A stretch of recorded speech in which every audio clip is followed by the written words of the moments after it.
Why did you hide my real father's letter under the bed? Those 11 words changed everything. They hung in the air like smoke from sage, heavy and suffocating, as 7-year-old Ayana stood in the doorway of her grandmother's bedroom, clutching a yellowed envelope with trembling hands.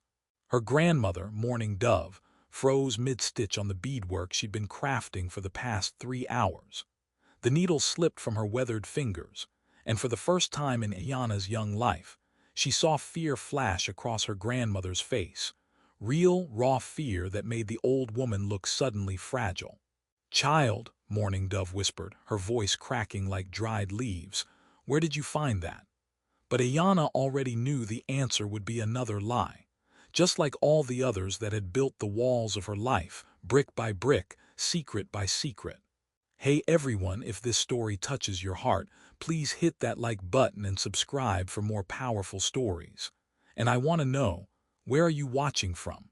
Drop your location in the comments below. Let's build this community together. Chapter 1. The ordinary world thunder rolled across the Oklahoma plains as Ayana pressed her face against the cool window of their trailer home. Rain drummed against the tin roof like 1,000 tiny warriors, and she traced patterns in the condensation with her small fingers, drawing symbols her grandmother had taught her, symbols of protection, of hope, of belonging.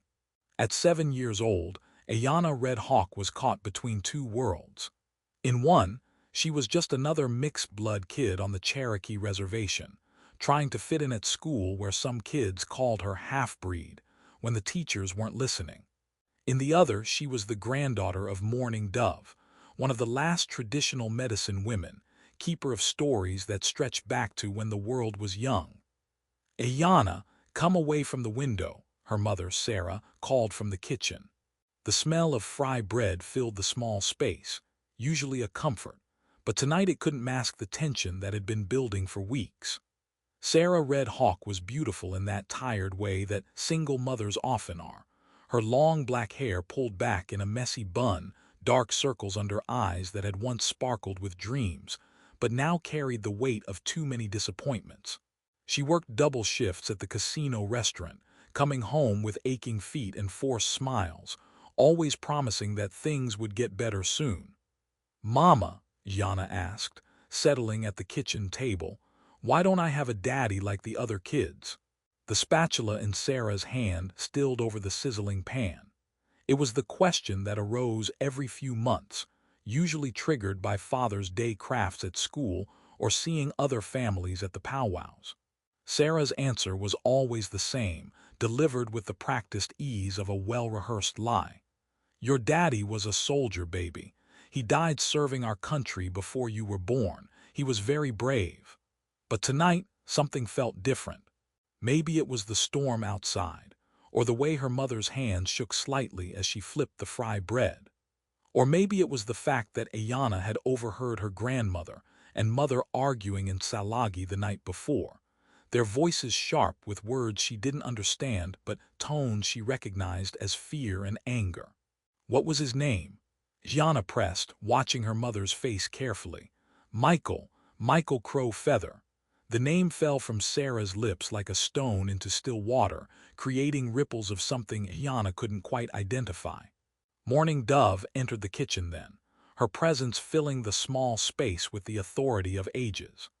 At 73, she moved with the deliberate grace of someone who had learned that rushing through life meant missing its most important moments.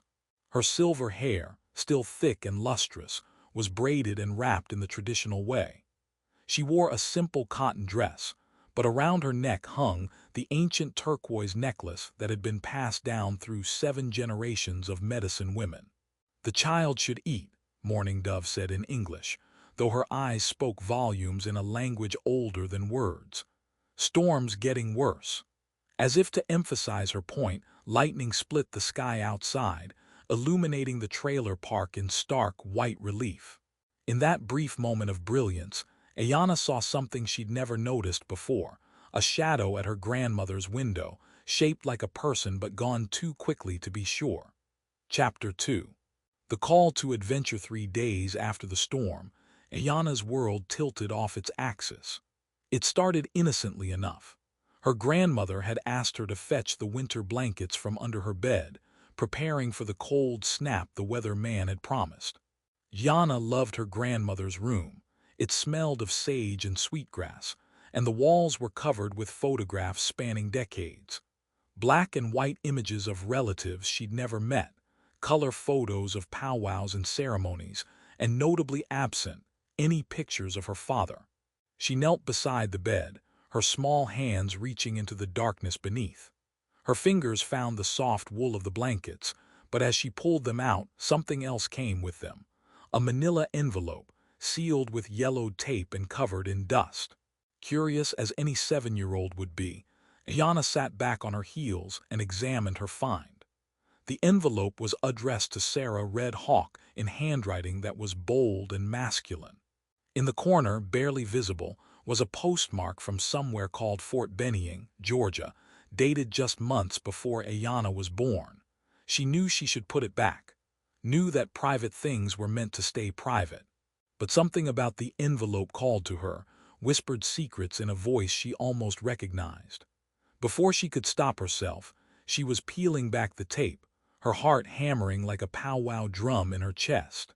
Inside was a single letter, folded twice, and a photograph.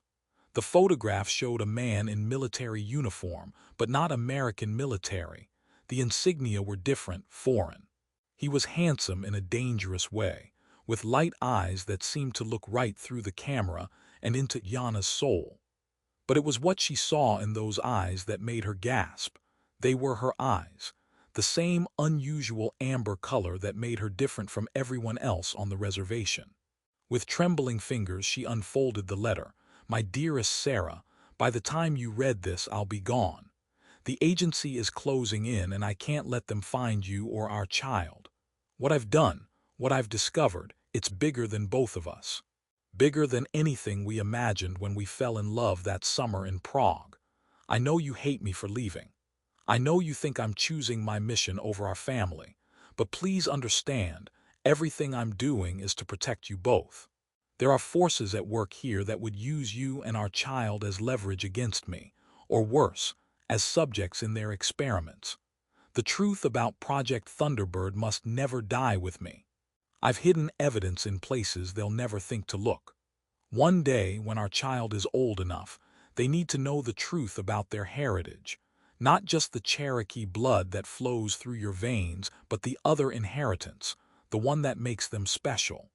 I've enclosed coordinates and a key. Keep them safe. When the time comes, our child will know what to do. Tell them I loved them before they took their first breath. Tell them their father was not the hero nor the villain history will paint him as, but simply a man who loved too deeply and discovered too much. Forever yours, Nikolai P. S. Trust no one from the agency, especially not Agent Harrison. He smiles like a friend but strikes like a snake. Yana read the letter 3 times, each word burning itself into her memory. Her father wasn't dead. He wasn't Michael Crow Feather. He was someone named Nikolai, and he was involved in something called Project Thunderbird. But more than that, he had loved them, had left to protect them. Everything she'd been told was a lie. Chapter 3. Refusal of the call. Why did you hide my real father's letter under the bed? The words hung in the air of her grandmother's bedroom like an accusation. Yana stood in the doorway, the letter clutched in one hand, the photograph in the other. Her small frame shook with a mixture of anger and betrayal that felt too big for her 7-year-old body to contain.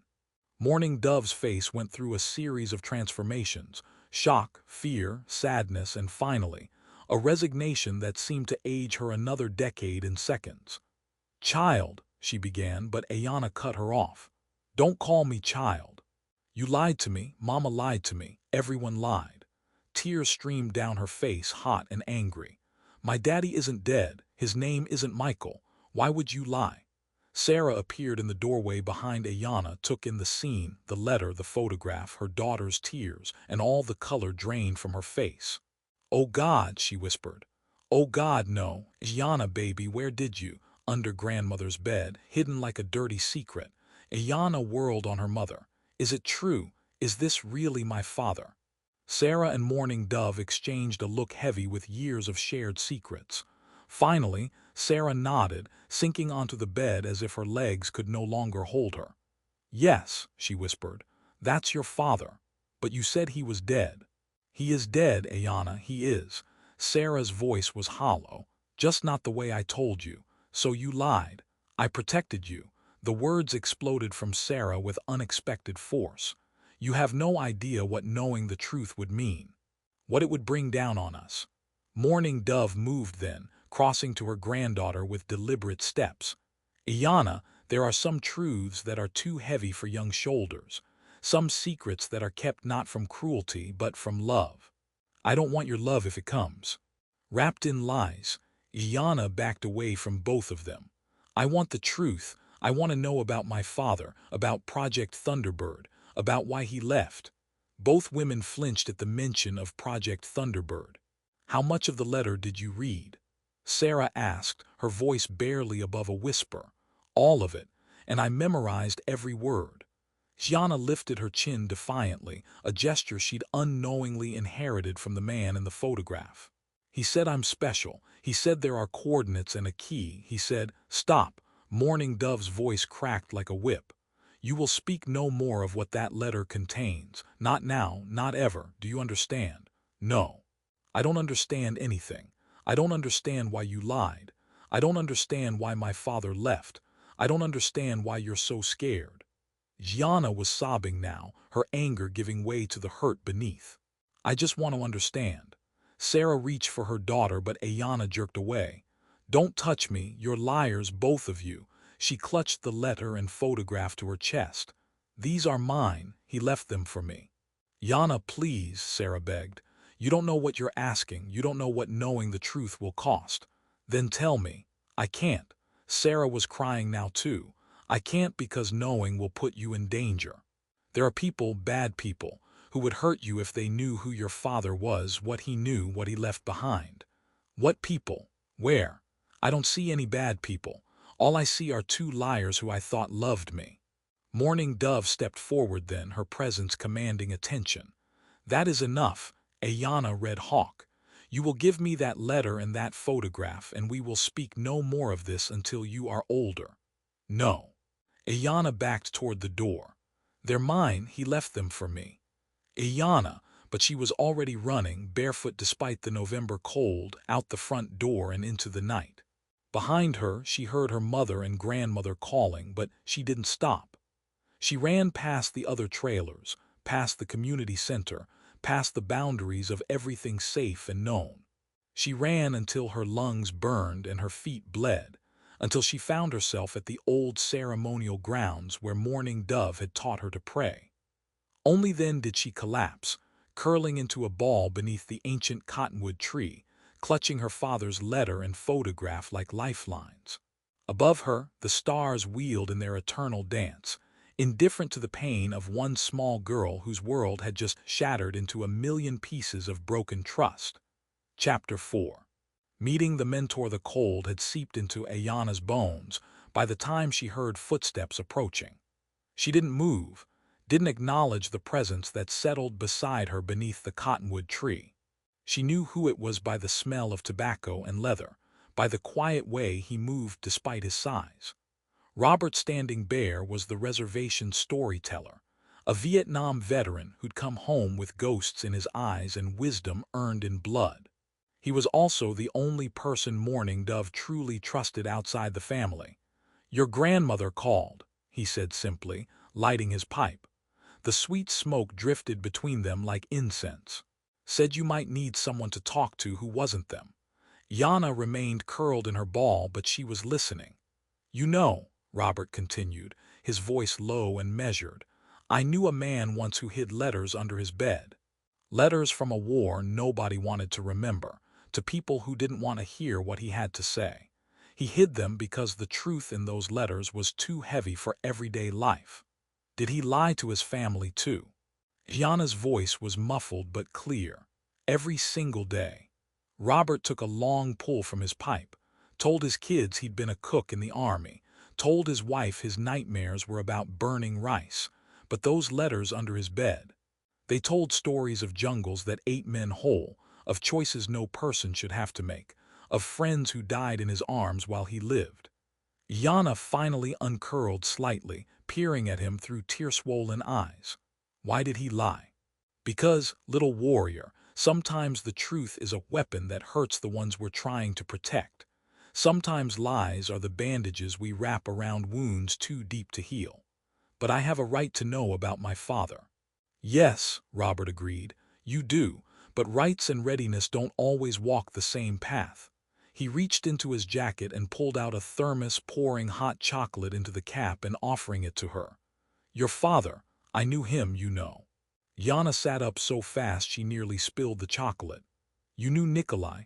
Robert's weathered face creased in a sad smile. Thought that might get your attention. Yes, I knew him. Not well, but enough. He came here about 8 years ago studying our stories, our traditions. Said he was an anthropologist, but those of us who'd seen real danger, we recognized it in him. What was he like? Intense, brilliant, haunted. Robert chose his words carefully. He had eyes like yours, not just the color, but the way they saw everything, remembered everything. He loved your mother from the moment he saw her at the summer ceremony. And she loved him right back, despite your grandmother's warnings. Grandmother didn't like him. Mourning Dove saw what he was hiding. Takes one keeper of secrets to recognize another. Robert refilled the chocolate. But your mother was 25 and thought love could overcome anything. Maybe she was right. Maybe love is the only thing that can overcome some things. The letter mentioned Project Thunderbird, Yana said carefully, watching his face. Robert's hand stilled on his pipe. Did it now? Do you know what it is? For a long moment the only sound was the wind through the cottonwood leaves. Finally, Robert spoke. There are stories, little one, that our people have kept for thousands of years. Stories about times when the thunder beings walked the earth, when humans could speak to spirits, when the boundary between worlds was thin as morning mist. Grandmother tells those stories. Yes, but there are other stories, darker ones. Stories about those who tried to steal that power, to harness it for war instead of wisdom. He turned to look at her directly. Your father stumbled onto something that should have stayed buried, something that connected our ancient stories to modern nightmares, and when he tried to stop it, they came for him. Who's they? People who believe power matters more than wisdom, who think secrets are meant to be exploited, not protected. Robert knocked his pipe against the tree. Your father wasn't just protecting you from bullets, Ayana. He was protecting you from becoming what they wanted to turn you into. What do you mean? I mean you're special, little warrior. Not just because you're you, but because of what flows in your blood. Cherokee magic from your mother's line, but something else from your father's. Something that certain people would kill to control. Ayana pulled out the photograph, studying her father's face in the moonlight. He's really dead. 3 years ago, your mother got word through channels that shouldn't exist. He died protecting information that could have hurt a lot of people, including you. But the letter says there's evidence hidden, coordinates and a key. Robert was quiet for so long Gianna thought he wouldn't answer. Then, some treasures are curses in disguise. Some truths are too dangerous to uncover. Your father knew that, which is why he hid them so well. But what if I need to know? What if it's important? Then when you're older, when you're stronger, when you've learned the difference between courage and foolishness, the path will open before you. He stood, offering her his hand. But not tonight. Tonight you're 7 years old and your feet are bleeding and your family is worried sick. Yana took his hand, letting him pull her to her feet. Will you teach me? Teach you what? How to be strong enough. How to know the difference between courage and foolishness. How to be ready when the path opens. Robert studied her for a long moment, seeing something in her amber eyes that made him nod slowly. I can teach you some things. Your grandmother will teach you others, but the most important lessons, those you'll have to learn yourself. When do we start? We already have, little warrior, we already have.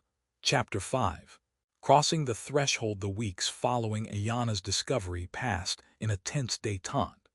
She returned the letter and photograph to her mother, but not before copying every word into a journal she hid beneath a loose floorboard in her room.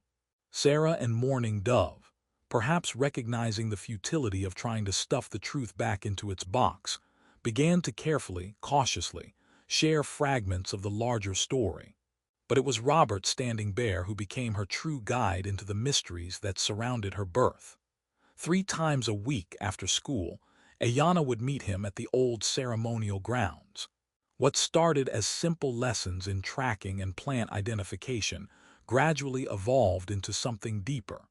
"Your grandmother teaches you the medicine ways," Robert said one afternoon as they sat by the creek, watching the water flow over ancient stones. "I'm going to teach you the warrior ways. Not because I want you to fight, but because sometimes the best way to protect what's sacred is to be too strong for anyone to challenge." He taught her to move silently through the woods, to read signs in broken twigs and disturbed earth. He taught her to calm her mind when fear threatened to overwhelm her, to find her center when the world spun too fast. But most importantly, he taught her to see.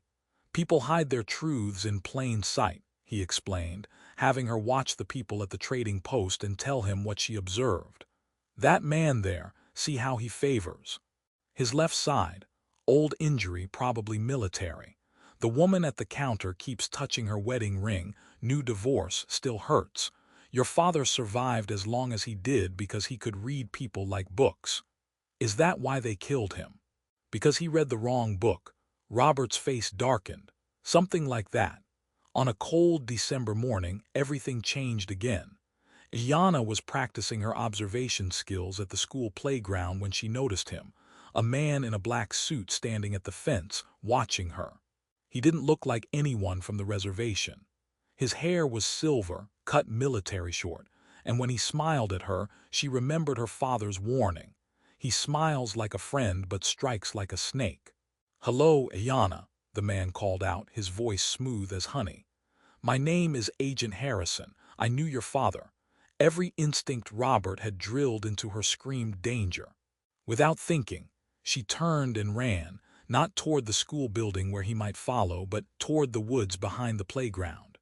She heard him call after her, heard the fence rattle as he tried to pursue, but she was already disappearing into the trees, moving like Robert had taught her, quick, quiet, purposeful. She didn't stop until she reached the ceremonial grounds, bursting into the middle of one of her grandmother's prayer circles. "He's here," she gasped, doubling over to catch her breath. "The man from the letter, Agent Harrison." Mourning Dove's face went pale. She barked orders in Salagi and the women in the circle scattered like birds before a storm. Within minutes, Robert appeared with 3 other veterans, all armed, all alert. "Where?" was all he asked. "School." "By the playground." Black suit, silver hair, smiled like a snake, Robert finished. "I know him. Stay here with your grandmother. Don't leave this circle no matter what." But Ayanna had inherited more than just her father's eyes. She'd inherited his inability to sit still when danger threatened those she loved. As soon as the men left, she turned to her grandmother. "We need to get the evidence." "What evidence?" Mourning Dove's voice was sharp. "The coordinates and key father mentioned. They're here somewhere. We need to find them before Harrison does." "Ayanna, you don't understand." "No, you don't understand." Ayanna interrupted, shocking herself with her boldness. "He's here. On our land. Looking for me. That means he knows about father, about the letter, about everything. We can't just hide anymore." Mourning Dove stared at her granddaughter, seeing not a 7-year-old child but the echo of the man who'd stolen her daughter's heart and brought danger to their door.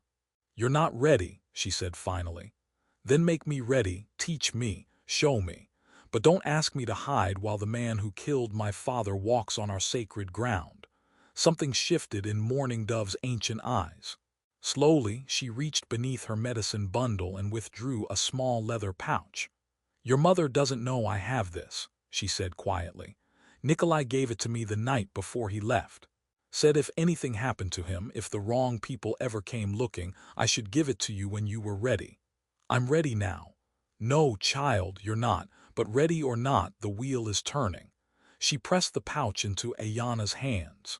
Inside is a key and a piece of paper with numbers. That's all I know. I never looked deeper, never asked what they opened or where they led. That wasn't my path to walk. Iana opened the pouch with trembling fingers. The key was small brass with numbers etched into its surface, 1539. The paper contained GPS coordinates and a single word, remember. Remember what? I don't know. Your father spoke in riddles when he wasn't speaking in lies. Morning Dove cupped Ayana's face in her weathered hands. But I know this. Whatever he hid it well. And whatever he knew, it was worth dying to protect.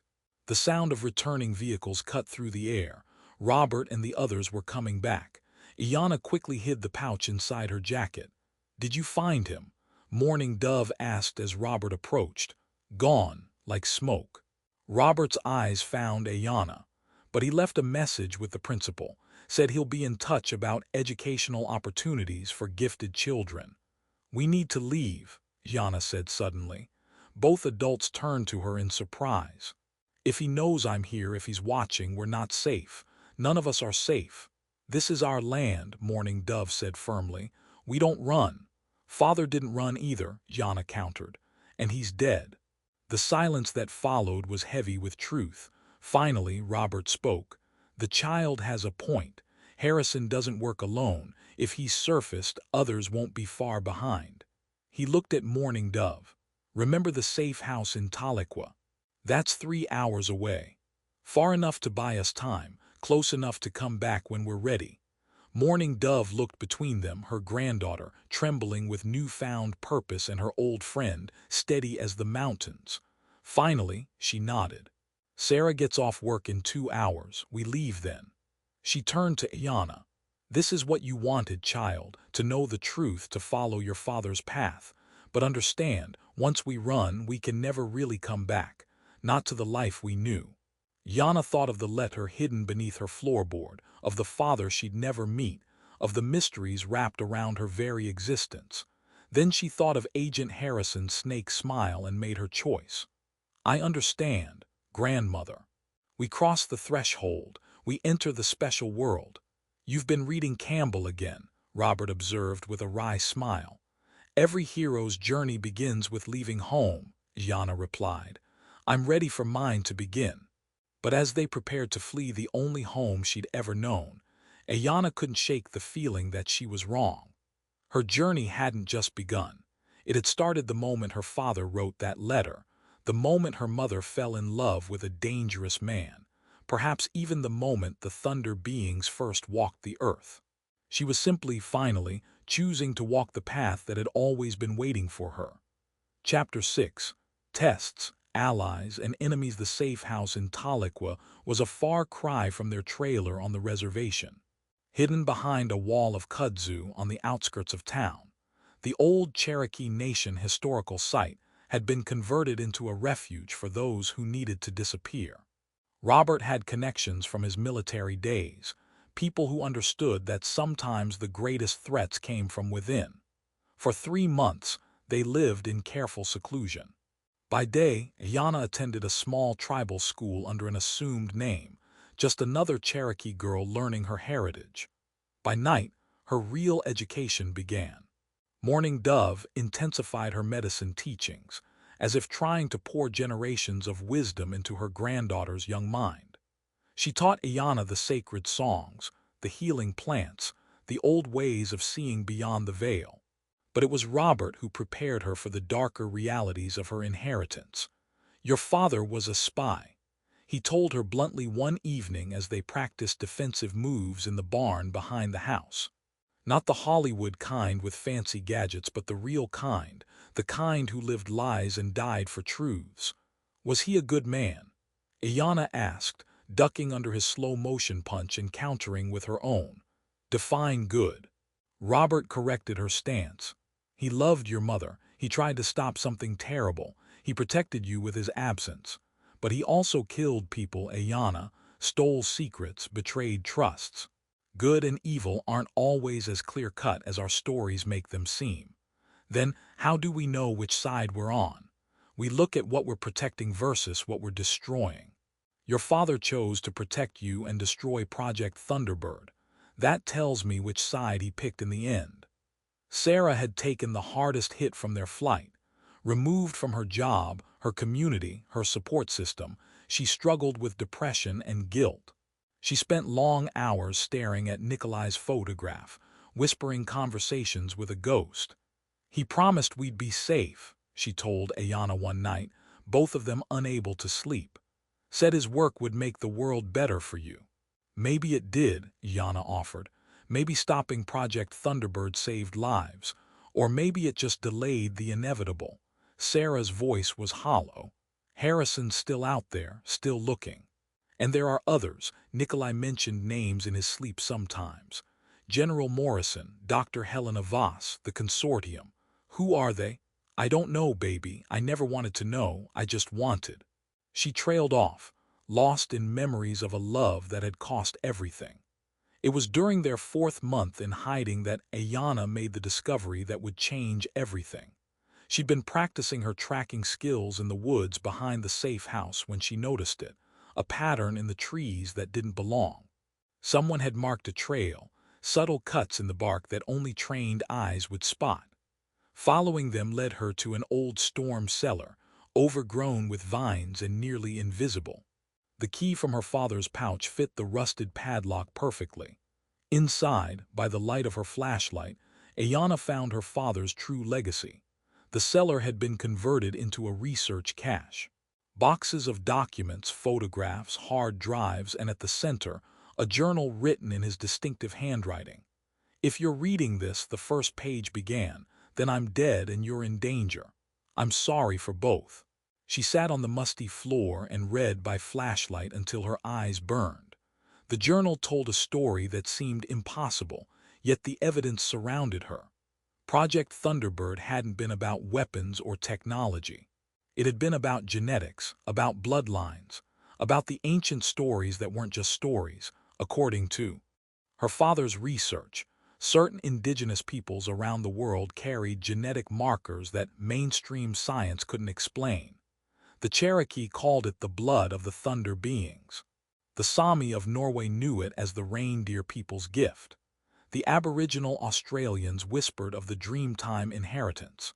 The Consortium, a shadow organization older than most governments, had been tracking these bloodlines for generations, trying to understand and replicate their gifts.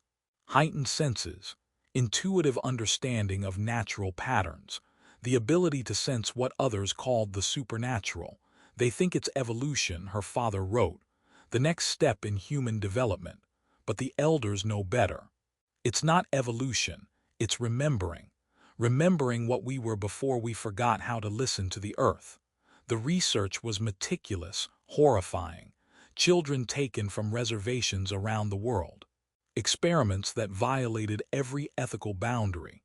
And at the center of it all, a discovery that had signed Nikolai's death warrant. The gift can't be replicated in a lab. It can't be extracted or synthesized.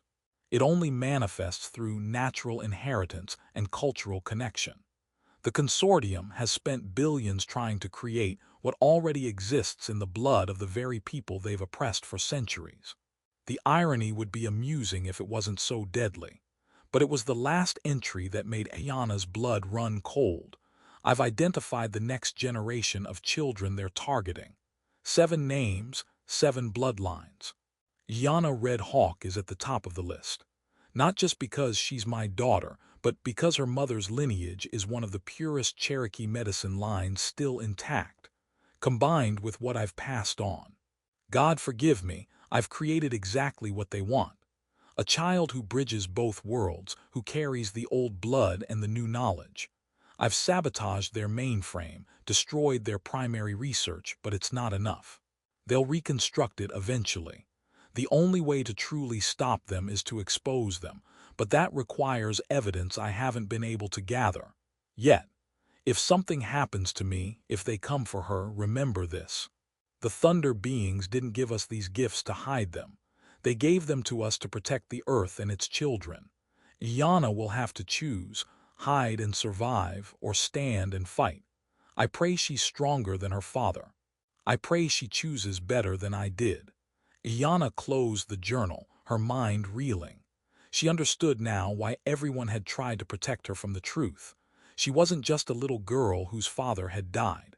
She was a target, a specimen, a prize in a game that had been playing out for generations.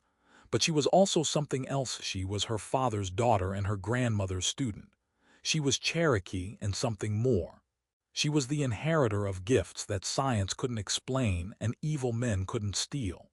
She gathered as much evidence as she could carry and made her way back to the safe house.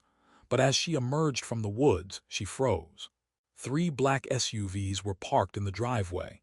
Men in tactical gear surrounded the house. And standing by the front door, still wearing that snake smile, was Agent Harrison. They'd been found. Chapter 7. Approach to the inmost cave. Ayana crouched in the underbrush, her heart hammering so loud she was certain the men would hear it.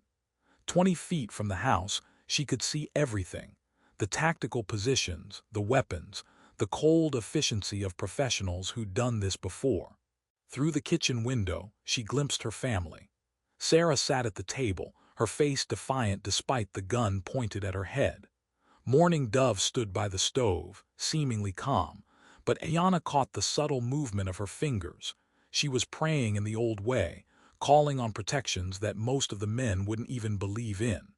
Robert was nowhere to be seen. Agent Harrison paced the living room, visible through the large front window. He was talking, gesturing, playing the reasonable man. Ayana couldn't hear the words, but she could read the body language. He wanted something and he was willing to negotiate for it. Think she commanded herself, remembering Robert's training. Observe, analyze, act. 7 men total, 3 inside, 4 outside. The ones outside were the immediate problem. She couldn't get closer without being seen. But as she watched, she noticed something. The men were professionals, yes, but they were also complacent. They expected a scared little girl, not someone who'd been training for months. A plan formed in her mind. Dangerous, probably stupid, but it was all she had. Moving silently, she circled back through the woods to the old barn where she and Robert practiced. Hidden beneath loose floorboards was their emergency cache, not weapons, which would be useless against armed men, but tools of a different sort. She grabbed the smoke grenades Robert had made from prairie sage and other herbs. "For ceremony," he'd said with a wink, along with the hunting slingshot she'd become deadly accurate with. Then, heart in throat, she made her way to Robert's own hiding spot. She found him in the root cellar beneath the barn, unconscious but breathing. A dart hung from his neck, tranquilizer, not bullet. They wanted him alive. That was both good and bad news. "Uncle," she whispered, shaking him gently. "Uncle, wake up." His eyes fluttered open, focused with effort. "Little warrior," he slurred, "knew you'd find me. They have Mom and grandmother. How many?" 7. Agent Harrison's with them. Robert struggled to sit up, fighting the drugs in his system. Can't help, too weak, you need to." "I know." She pulled the journal from her pack, pressing it into his hands. "Father's evidence. Everything about Project Thunderbird. If something happens, nothing's going to happen." His grip on her arm was weak but insistent. "You're ready for this. Remember what I taught you. Warriors don't always win by fighting. Sometimes they win by being smarter than their enemies. That's my girl. Now go. Do what you have to do." Iana kissed his forehead, then made her way back to the house. The sun was setting, painting the sky the color of blood and promises. She thought of her father, dying to protect secrets. She thought of her mother, living with lies to protect her daughter. She thought of her grandmother, keeping traditions alive against all odds. Then she thought of the 7 names on her father's list. 7 children who would be hunted like she was hunted. 7 bloodlines that the consortium wanted to exploit. The choice, when it came, was no choice at all. She lit the first smoke grenade and used her slingshot to send it sailing through the kitchen window. Chaos erupted. The prairie sage smoke was thick, acrid, designed to burn eyes and throat. Men shouted, radios crackled, and in the confusion, Ayana moved. She darted between the vehicles, slashing tires with the knife Robert had given her, then melted back into the shadows before anyone could spot her. Another smoke grenade went through the living room window, then another through the back door. Find her. Harrison's voice cut through the chaos. The girl's here, she has to be. But Ayanna was already moving, using the smoke and confusion to her advantage. She made it to the house's back entrance just as one of the tactical team members stumbled out, coughing and disoriented. Without thinking, she swept his legs with a move Robert had drilled into her muscle memory, then darted inside before he could recover. The house was a maze of smoke and shadows. She found her mother first, grabbing her hand and pulling her toward the hallway. "Yana, no, you should have run. Not without you. Where's grandmother?" They found Morning Dove in her bedroom, calmly packing her medicine bundle as if armed men weren't prowling her smoke-filled house. "Took you long enough, child," she said. "Do you have what you came for?" "Robert has it. He's in the root cellar, drugged but alive." "Good. Then we leave, now." But as they made for the back door, Harrison appeared through the smoke like a nightmare made flesh. His snake smile was gone, replaced by cold fury. "Ayanna Red Hawk," he said, gun raised but not quite pointing at them. "You're exactly like your father, too clever for your own good. You killed him." The words came out steady despite her terror. "Actually, I didn't. He killed himself rather than be taken alive. Swallowed cyanide in a Prague hotel room while my men were breaking down the door. Coward's way out." "Liar!" Sarah stepped forward, but Morning Dove held her back. "I never lie about death, Mrs. Red Hawk. It's too final for falsehoods." His eyes never left Ayanna. "But your daughter doesn't have to share his fate. Come with me willingly and your family goes free. Refuse and, well, collateral damage is such an ugly term but sometimes accurate. What do you want with me?" "Same thing I wanted from your father. Understanding. Cooperation.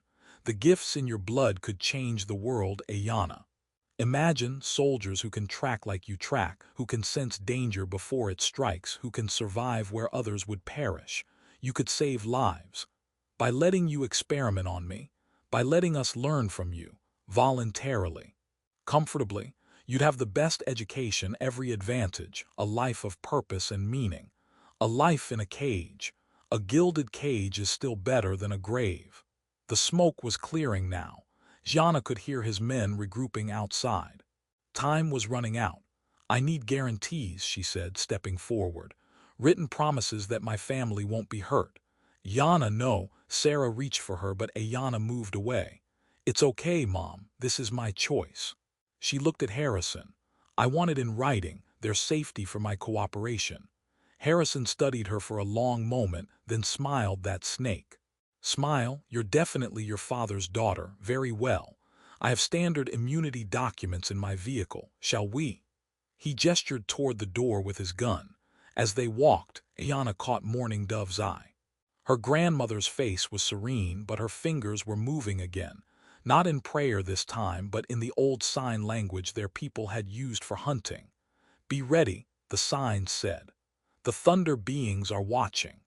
Ayanna nodded once, imperceptibly, and followed Harrison into the gathering dark. Chapter 8. The ordeal. The black SUV smelled of leather and gun oil. Harrison sat across from Ayanna, a briefcase open on his lap, pulling out official-looking documents. His men had cleared the smoke from the house, and she could see her mother and grandmother through the window, watched by armed guards but unharmed. "Standard Article 7 Immunity Agreement," Harrison explained, his voice returning to its honeyed tones now that he believed he'd won. "Your cooperation in exchange for your family's protection. It's all quite legal." "Legal," Ayanna repeated, taking the papers with steady hands. "Like Project Thunderbird was legal. Thunderbird operated under executive finding and congressional oversight. Everything we do is authorized at the highest levels." He leaned back, studying her. "You know, you remind me so much of Nikolai. Same defiance masking intelligence. Same ability to see 3 moves ahead. It's what made him such a good asset before he went rogue." "He was never your asset. He was infiltrating you." "Was he?" For 3 years, he fed us information on genetic anomalies in indigenous populations worldwide. Led us to 24 subjects who have contributed immeasurably to our research. Only at the end did he develop a conscience. Harrison's smile turned cruel. Do you want to know the truth? Your father didn't destroy our research. He gave us the final piece we needed, you. Yana's hands tightened on the papers, but she kept reading, kept playing for time. Outside, she caught a glimpse of movement in the tree line. Robert, or just wishful thinking. I don't believe you. Belief is irrelevant. Facts are facts. Your genetic profile, which we've been monitoring since birth through medical records your pediatrician didn't even know he was sharing, shows the highest concentration of active markers we've ever recorded. Your father's bloodline carries European anomalies, descendants of the old Celtic seers, we believe. Your mother's carries the purest Cherokee medicine line in North America. Combined, you're essentially a genetic lottery win. So I'm just a lab rat to you. You're the future of human evolution. With your cooperation, we can unlock abilities that have been dormant in our species for millennia. Without it, he shrugged. We'll learn what we can from your autopsy. The casual threat chilled her more than shouting would have. But as she reached the final page of the agreement, she noticed something, a clause that voided the immunity if she attempted escape or resistance. This isn't protection, she said. This is just delayed execution.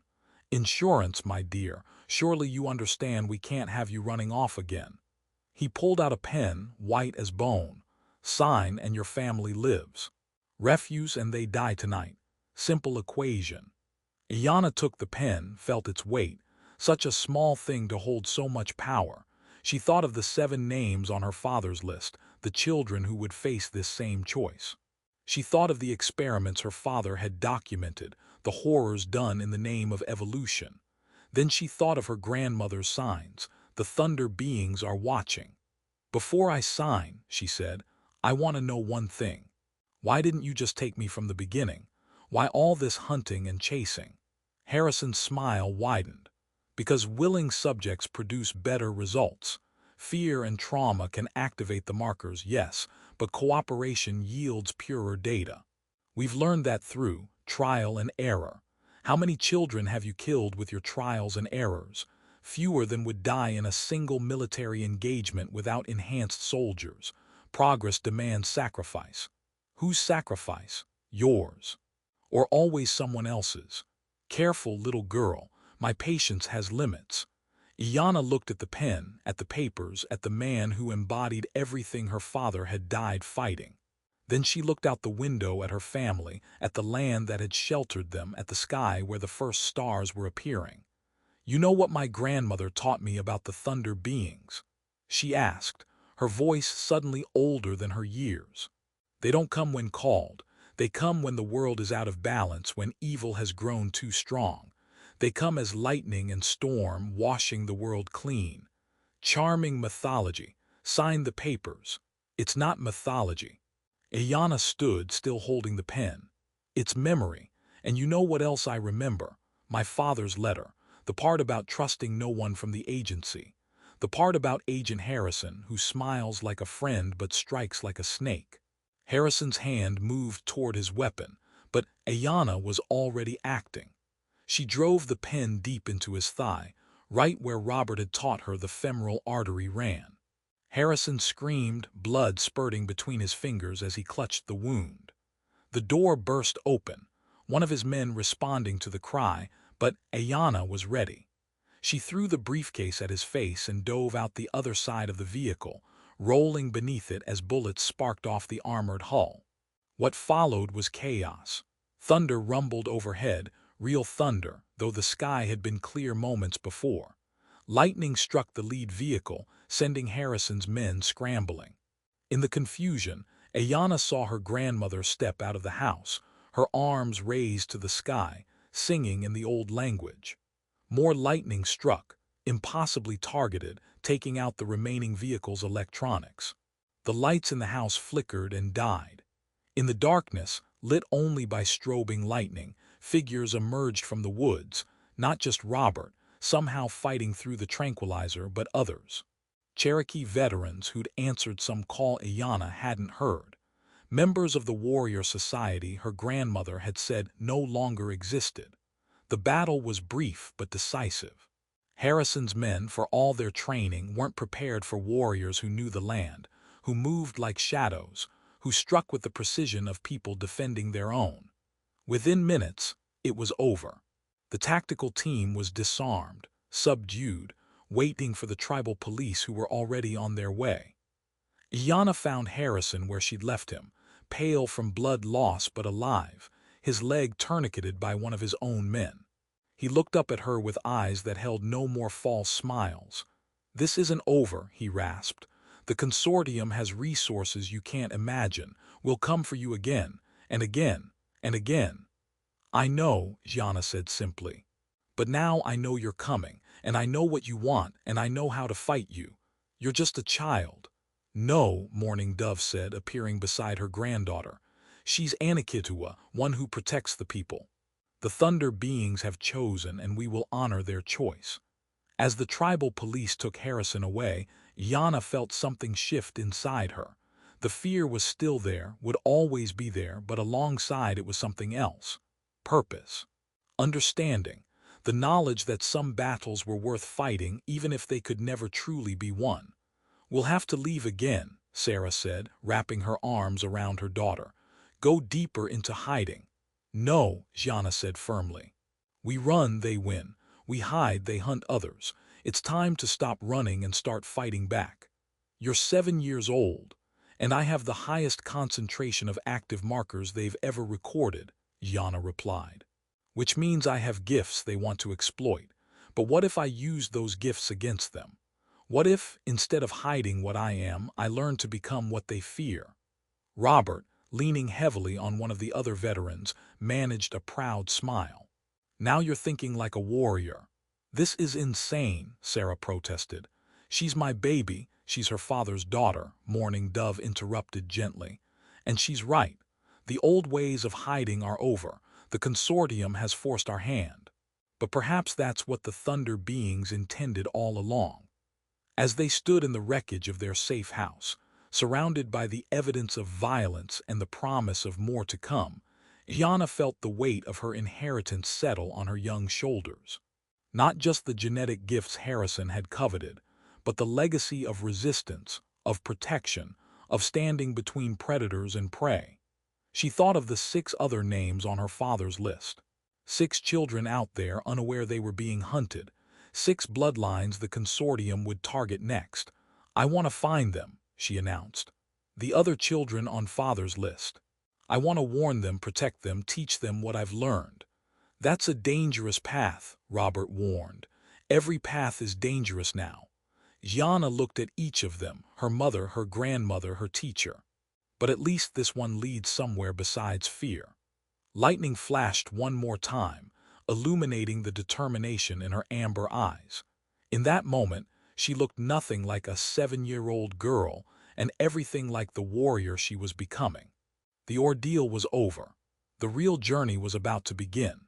Chapter 9. Reward. Seizing the sword. In the aftermath of Harrison's capture, revelations came quickly. The briefcase Ayanna had thrown contained more than just immunity papers. It held an encrypted drive with consortium communications, operational plans, and most crucially, the updated list of targeted children. Harrison was getting sloppy, Robert observed as they pored over the decoded files in a new safe. House, this one provided by the tribal council itself. Or maybe arrogant.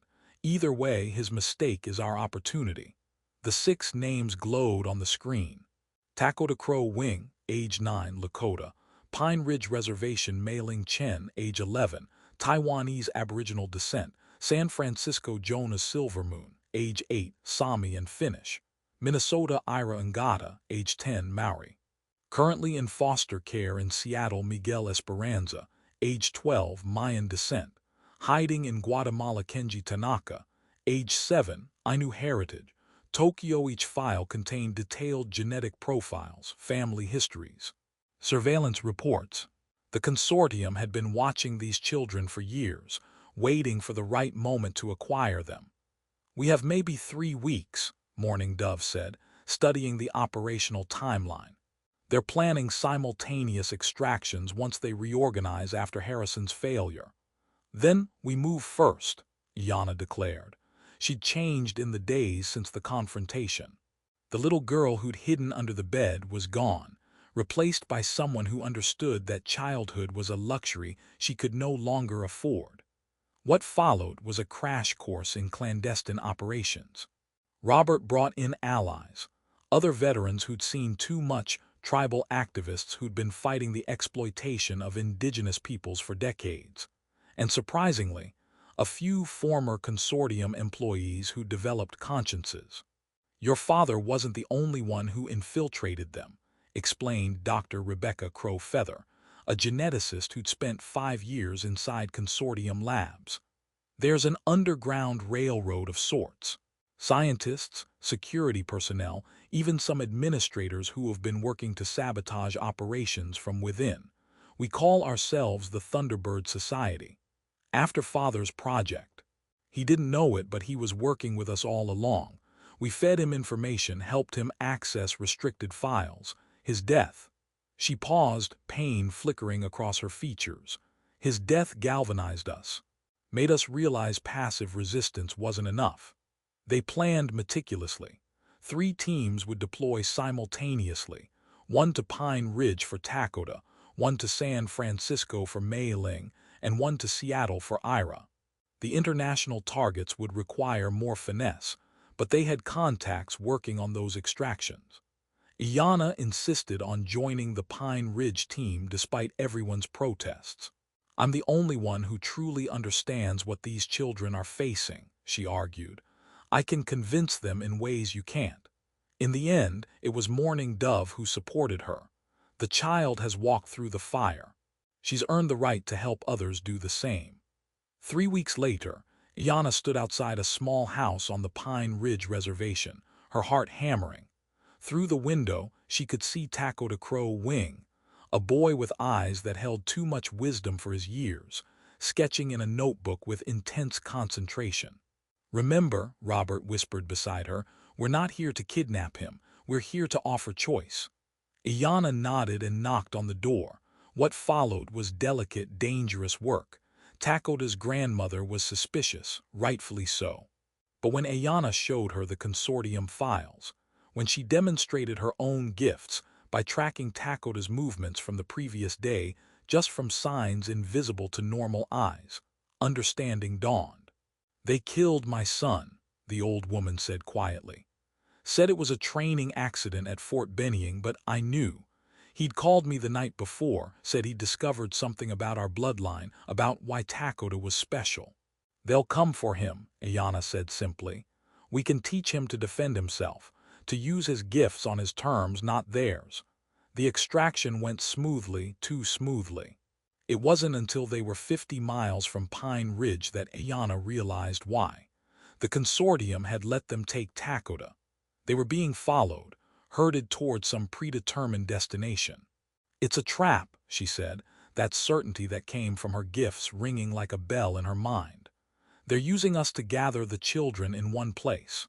Robert cursed, already reaching for the radio to warn the other teams, but it was too late. The road ahead erupted in smoke grenades, not theirs this time, but military grade. The car slewed sideways, tires blown by spike strips. Through the smoke came soldiers, not Harrison's B-team, but elite operators. And leading them was a woman in a lab coat, her silver hair pulled back in a severe bun, her eyes cold as winter. "Dr. Helena Voss," Robert growled. "Mr. Standing Bear, young Miss Red Hawk, and the delightful Takoda Crow Wing." Her accent was crisp, Germanic. "How efficient of you to gather my subjects for me." "Run!"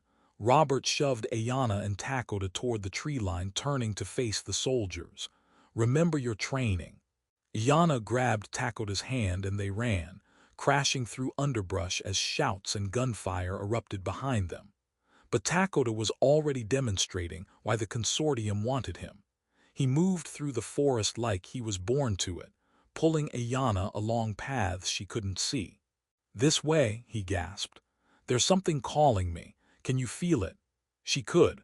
A presence in the forest, ancient and powerful. They ran toward it, Dr. Voss's soldiers crashing behind them until they burst into a clearing where an old Vision Quest site stood abandoned. Well, well, Dr. Voss emerged from the opposite side, having somehow circled ahead of them. "The children always run to the sacred places. It's in your blood, this need for connection to the old powers. That's what makes you so valuable." "Let Takoda go." Yana stepped forward, shielding the younger boy. "You have me. I'm the one with the highest markers." "Oh, my dear, you still don't understand." Voss pulled out a strange device, something between a scanner and a weapon. "You're not subjects anymore. You're catalysts. When multiple carriers of the ancient bloodlines gather at sites of power, something extraordinary happens. Something we've been trying to replicate in labs for decades." She activated the device.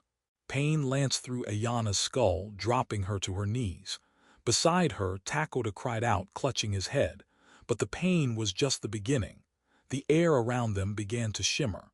The ground trembled. And overhead, storm clouds gathered with impossible speed. "Yes!" Voss shouted over the rising wind. "The reaction is even stronger than predicted. The markers are activating, calling to each other, opening doorways that have been closed for centuries." But she'd miscalculated. The power flowing through Ayana and Takoda wasn't meant to be forced, wasn't meant to be controlled by machines and ambition. It was wild, ancient, and angry. Lightning struck the device in Voss's hands, sending her flying. Thunder shook the earth, and in the center of the clearing where the old Vision Quest poles stood, something began to manifest. It wasn't quite solid, wasn't quite spirit. It was massive, avian, crackling with electricity, a being of pure storm and fury, the Thunder being. "Impossible," Voss gasped, struggling to her feet. "It's just genetic memory, ancestral trauma expressing as hallucination." The Thunder being's eyes fixed on her, and in them was judgment older than human memory. It screeched, a sound that was partly eagle's cry, partly thunder's roar, partly the grief of every indigenous child taken from their family in the name of progress. Voss and her soldiers fled, their scientific certainty shattered by confrontation with forces that didn't fit in their equations. Ayana and Takoda remained, kneeling in the presence of something sacred and terrible. The Thunder being looked at them, and Ayana felt its message burn into her mind, not words but understanding. "The old contracts are broken. The new war begins. Gather the scattered children, teach them the forgotten ways." The earth needs its guardians again.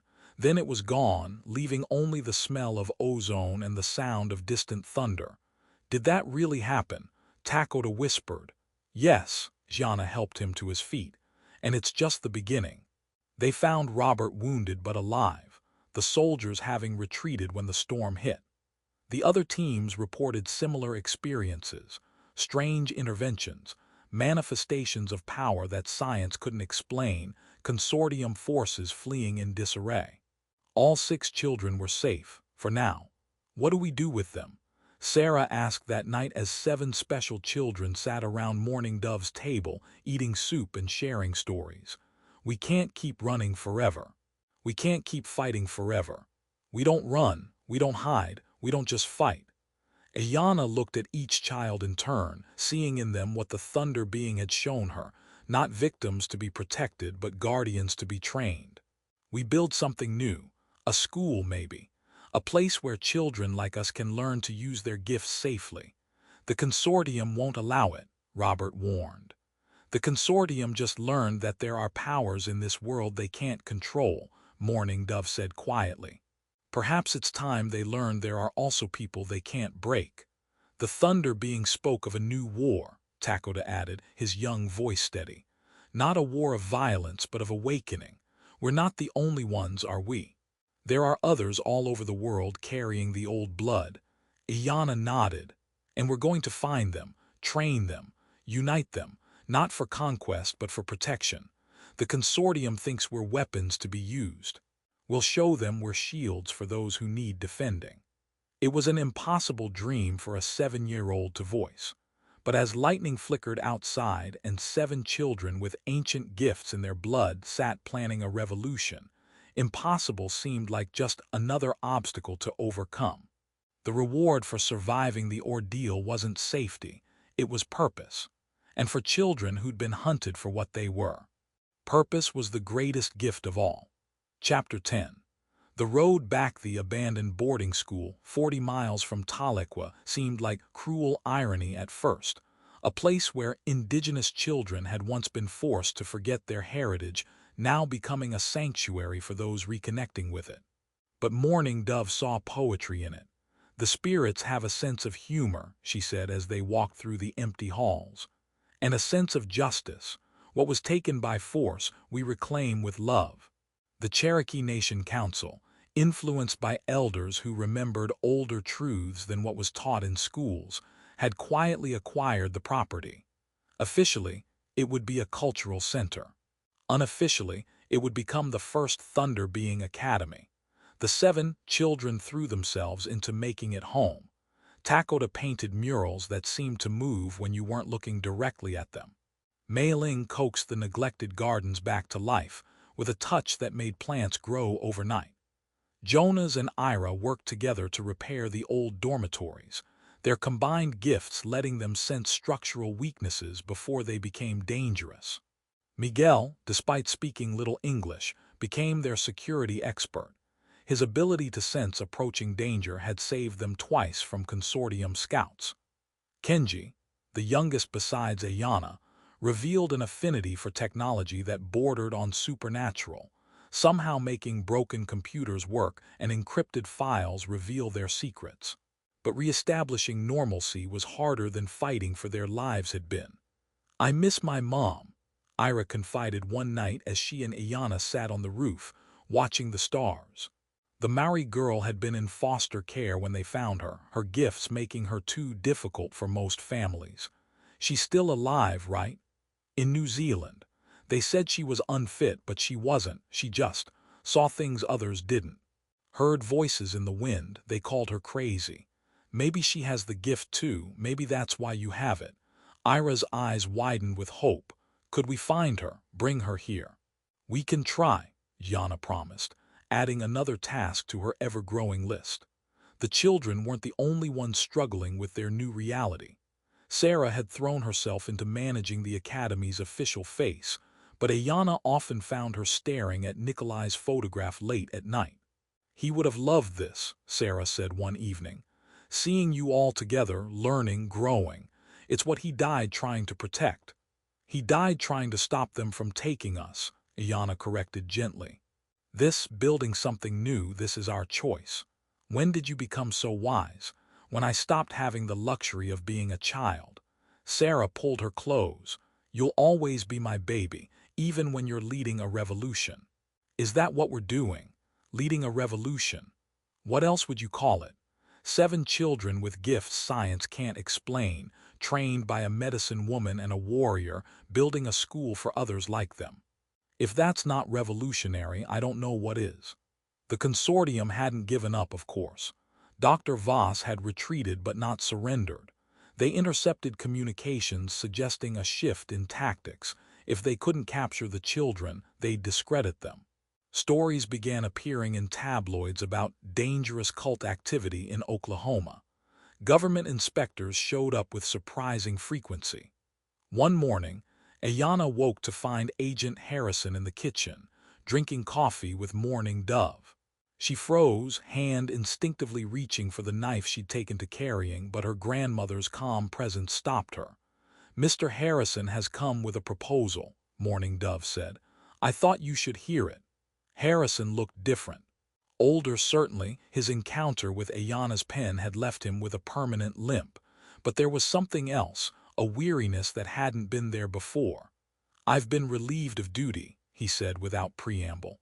"Doctor Voss blamed me for the Pine Ridge incident. The consortium has decided I'm more liability than asset." "Good," Yana said coldly. "Perhaps, or perhaps not." He pulled out a thick folder.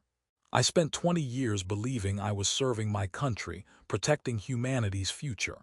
Finding out I was actually serving corporate interests and megalomaniacs has been educational. Get to the point. The point, young Miss Red Hawk, is that I know where all the bodies are buried, literally and figuratively.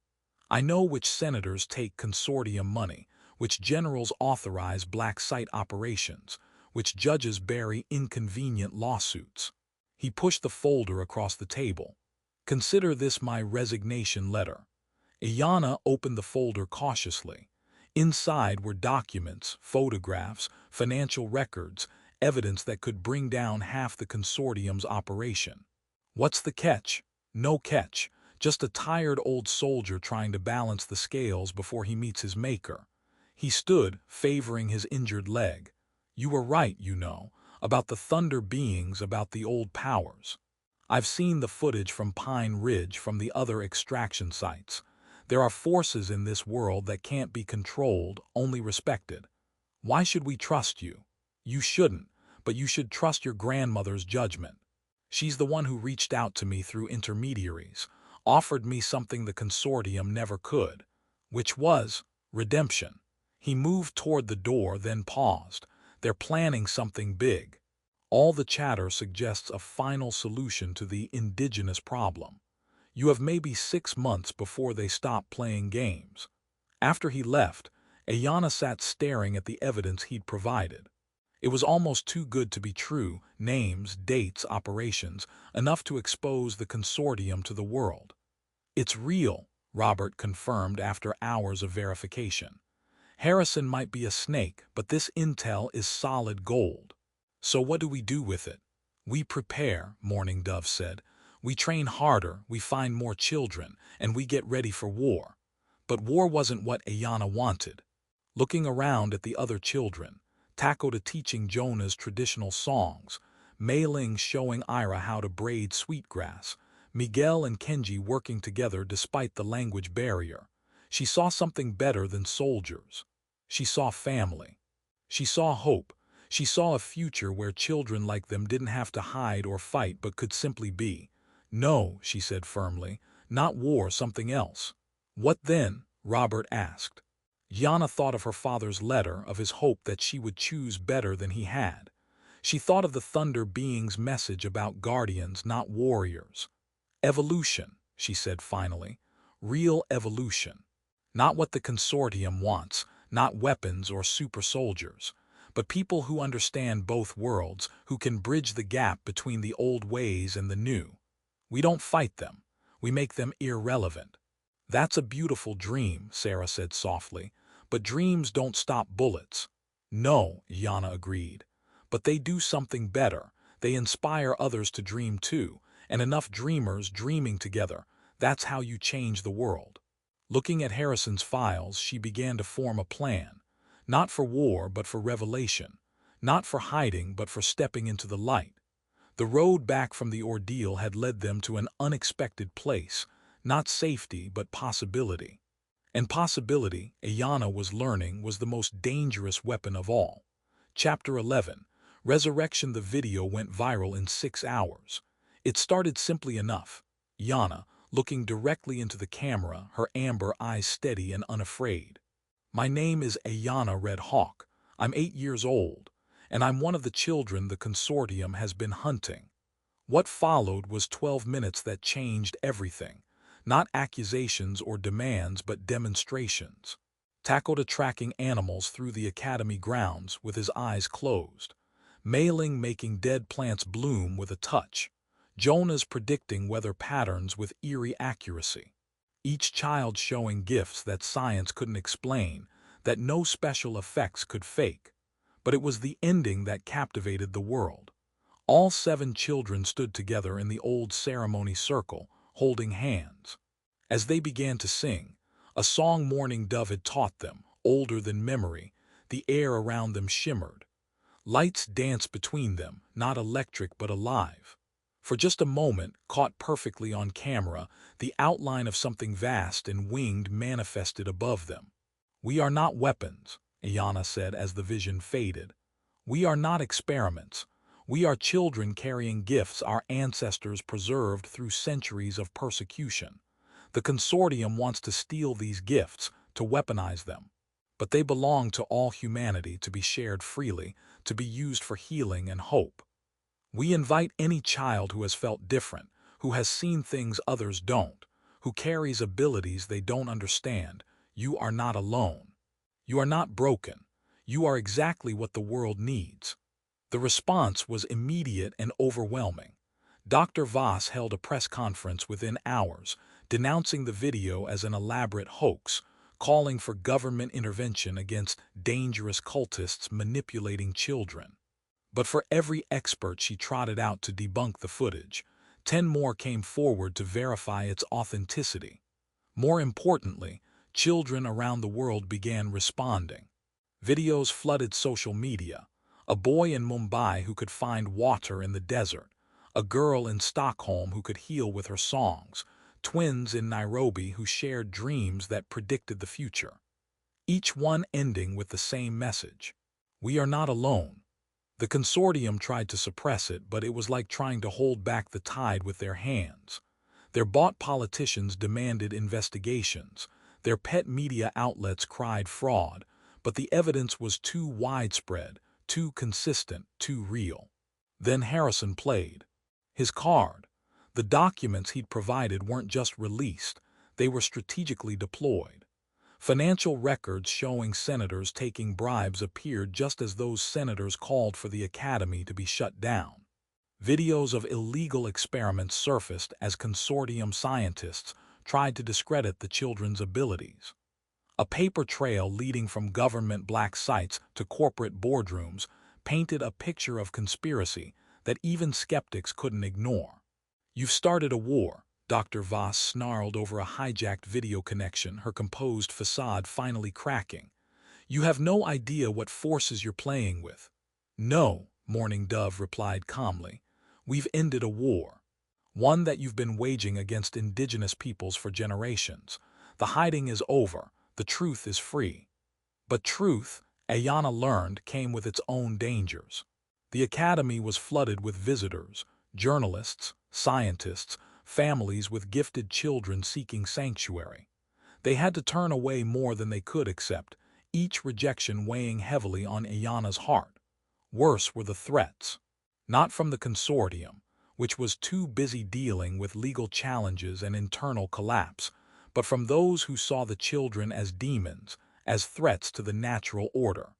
Religious extremists called them satanic. Scientific fundamentalists insisted they were frauds despite all evidence. Fear, Ayanna discovered, was harder to fight than any enemy. It was Miguel who suggested the solution. "We show them," he said in his improving English. "Not just videos. Real. Let them come, let them see, let them understand." So they opened the academy for monthly demonstrations. Hundreds, then thousands came to witness what the children could do. More importantly, they came to see who the children were, not monsters or miracles, but kids who laughed and played and struggled with homework like any others. The turning point came when Ira's mother arrived from New Zealand. The reunion was broadcast live at Ira's insistence. The woman the New Zealand government had labeled mentally ill walked into the academy grounds and immediately fell to her knees, not from madness, but from recognition. "The ancestors are singing here," she whispered in Maori.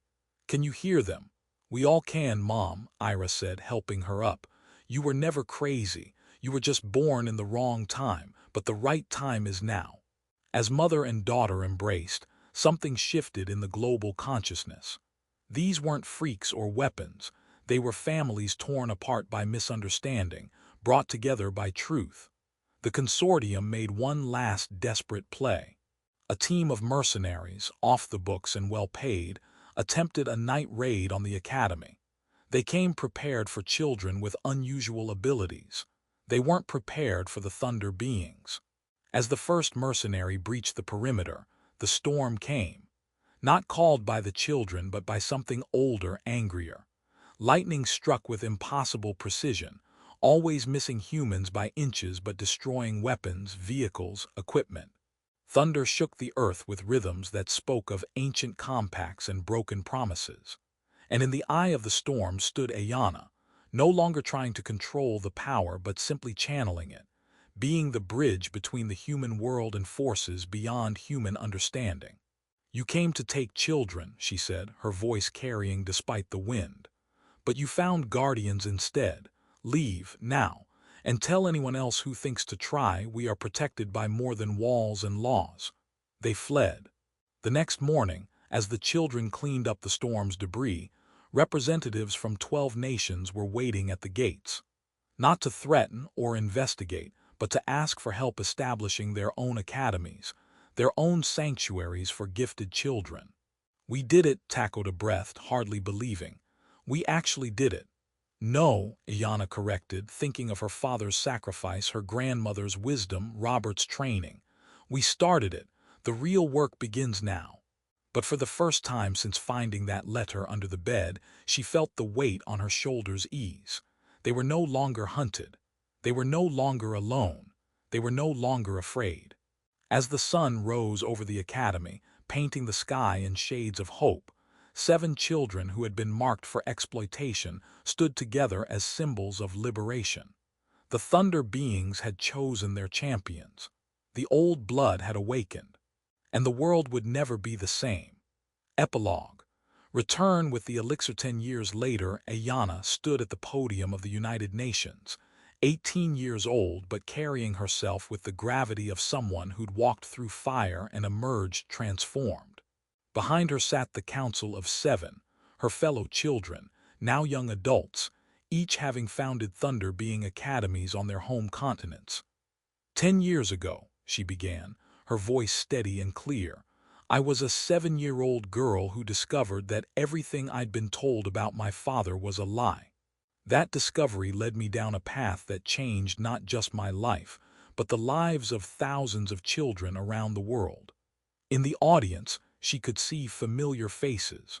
Her mother, silver now threading through her black hair. Mourning Dove, ancient but unbowed, wearing her traditional dress with the same dignity she'd always carried. Robert standing bare, officially the head of security for all Thunder being academies, but really so much more. Even Harrison was there, in a wheelchair now but with eyes that had found the peace that had eluded him for so long. He'd spent the last decade testifying against his former employers, helping dismantle the network that had destroyed so many lives. "The consortium believed that our gifts made us weapons to be controlled," Yana continued. "They were wrong. Our gifts make us bridges, between the ancient world and the modern, between science and spirit, between what humanity was and what it can become." She gestured to the screens around the assembly hall, which lit up with images from Thunder being academies worldwide. Children learning to use their gifts not for war but for healing, for understanding, for connection. In Siberia, Jonas's students predict weather patterns that help communities prepare for climate change. In Taiwan, Meiling's graduates are restoring ecosystems thought permanently damaged. In New Zealand, Ira trains healers who work alongside doctors to treat illness of body and spirit alike. These are not miracles. They are not magic tricks. They are the inheritance of all humanity, preserved in indigenous bloodlines through millennia of persecution, finally free to flourish in the light. She paused, meeting the eyes of world leaders who had once feared what she represented. "We stand at a crossroads. We can continue down the path of exploitation and control, of trying to cage what we don't understand. Or we can choose evolution. Not the false evolution the consortium promised through genetic manipulation, but the true evolution that comes from remembering who we are, honoring what we've forgotten, and building a future where every child's gifts are celebrated." The Thunder beings gave us a message 10 years ago. The Earth needs guardians. Not soldiers, not weapons, but guardians. People who understand that power without wisdom is destruction, that strength without compassion is cruelty, that the greatest gift we can give the next generation is the freedom to be fully, completely, authentically themselves. She pulled out a worn envelope, her father's letter, carried with her always. My father wrote that he hoped I would be stronger than him, that I would choose better. I stand here today not because I was stronger, but because I wasn't alone. Because my grandmother kept the old ways alive. Because my mother loved me enough to lie and loved me enough to tell the truth. Because a warrior taught me to fight and, more importantly, when not to fight. Because 6 other children stood with me when standing seemed impossible. This is the elixir we bring back from our journey, the knowledge that none of us are alone, that the gifts that make us different are meant to be shared, that the power to change the world doesn't lie in governments or corporations, but in children who refuse to be anything less than what they were born to be. She looked directly at the camera, knowing that around the world, children with strange gifts and worried parents were watching. To every child who sees too much, feels too deeply, knows things they shouldn't know, you are not broken. You are not alone. You are exactly what this world needs. And we're here, whenever you're ready, to help you discover just how powerful your truth can be. As she stepped down from the podium to thunderous applause, Takoda caught her arm. "Think your dad would be proud?" he asked quietly. Jana thought of Nikolai, who had loved deeply and lied desperately, who had died believing he was protecting a daughter he'd never meet. She thought of all the lies that had built the walls of her childhood, and all the truths that had torn them down. "I think," she said finally, "he'd be amazed at what grew from the seeds he planted in fear. Love, it turns out, is stronger than lies. Truth is more powerful than secrets. And sometimes the greatest gift a parent can give their child is a mystery worth solving." As they walked out together, the 7, their mentors, their families, both blood and chosen, thunder rumbled overhead. Not a threat this time, but a promise. The thunder beings were still watching, still waiting, still protecting those who protected others. The hero's journey that had begun with a hidden letter under a bed had become something larger, a movement, a revolution, an evolution. And at its heart stood a girl who had asked a simple question and refused to accept a simple answer. "Why did you hide my real father's letter?" "Under the bed. Because sometimes the most dangerous truths are the ones that set us free."